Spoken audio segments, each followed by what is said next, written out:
আসসালামু আলাইকুম বন্ধুরা, সবাই কেমন আছেন? দেখেন আমি আজকে সকালবেলা কোয়েল পাখির ঘরে চলে আসলাম। কোয়েল পাখির ঘরে এসে দেখি মাশাআল্লাহ আমার সোনা পাখিরা অনেক ডিম পেড়েছে। দেখে এটা আমি খুশিতে একদম গুলু গুলু হয়ে গেলাম। তো এখন আমি কয়টা পাখি পুষি জানেন? আমি 100 পাখি পুষি। তো 50টা পাখি হচ্ছে কিনে এনেছিলাম, আর 50টা হচ্ছে আমি বাড়িতে ইনভার্টারে ডিম দিয়ে বাচ্চা ফুটিয়েছিলাম। তো এখন মোট আমার 100 পাখি। তো আলহামদুলিল্লাহ আমার পাখিতে কিন্তু ডিম দিচ্ছে, দেখতেই পারছেন। তো দেখেন ডিমগুলো কিন্তু মাশাআল্লাহ বেশ বড় বড়ই। তো ছোট্ট পাখি এত বড় ডিম পেড়েছে দেখে তো আমি খুশিতে মহা খুশি। আপনারা যারা বাড়িতে বসে আছেন, অযথা সময় নষ্ট করছেন, আপনাদের বাড়িতে যে জায়গা থাকে একটা ঘর উঠান, একটা ঘর তুলে এখানে কোয়েল পাখি এবং এক সাইডে মুরগি এগুলা পুষেন। দেখেন আমার পাখিকে আমি কী খাই, এগুলা কিন্তু কোয়েল পাখির খাবার।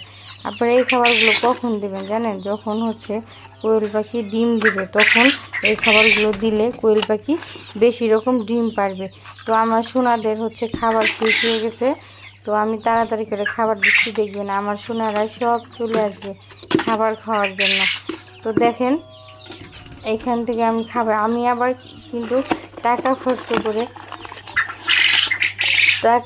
করে কেন আবার ফিরে পাত্র কিনবো খাবারের। তো খাবারের পাত্র না কিনে প্লাস্টিকের কিন্তু বোতল দিয়ে খাবারের পাত্রগুলো বানিয়ে ফেলেছি। এই দেখেন একটা কন্টেনার ভিতরে আমি খাবারগুলো রেখেছি কোয়েল পাখির, কারণ এগুলা যদি না থাকে, ভালোভাবে আটকানো না থাকে, তাহলে খাবারগুলো কিন্তু জমে যায়। তো দেখেন মাশাআল্লাহ আমার সোনা পাখিরা কিন্তু সবাই চলে আসছে। ওই দেখেন, এই দেখেন খাবার খাওয়ার জন্য চলে আসি। তো আমার মনটা যখন ভীষণ খারাপ থাকে, আমাকে কেউ যদি অনেক কটু কথা বলে যায় বলুক, আমি তখন ওদের সঙ্গে আসি, ওদের সঙ্গে এসে কথা বলি, ওদেরকে খাবার দিই, আমার ভালো লাগে। আবার অনেকে বলতে পারেন কী কথা বলি, ওদেরকে খাবার দিই, ওদেরকে আদর করি, দু একটা ধরি, তখন খুবই ভালো লাগে। তো দেখেন মানুষ ইচ্ছা করলে সব করতে পারে, আপনিও করতে পারবেন। সফলতা আপনার হাতে, আপনার ইচ্ছা করলে আপনার জীবনের সফলতা আপনিই আনতে পারবেন। তো নিচে এগুলো অনেকে বলবেন এগুলা কি, এগুলা কাঠের গুঁড়ি, এখন শীতকাল তো কাঠের গুঁড়ি দিয়েছি তাই।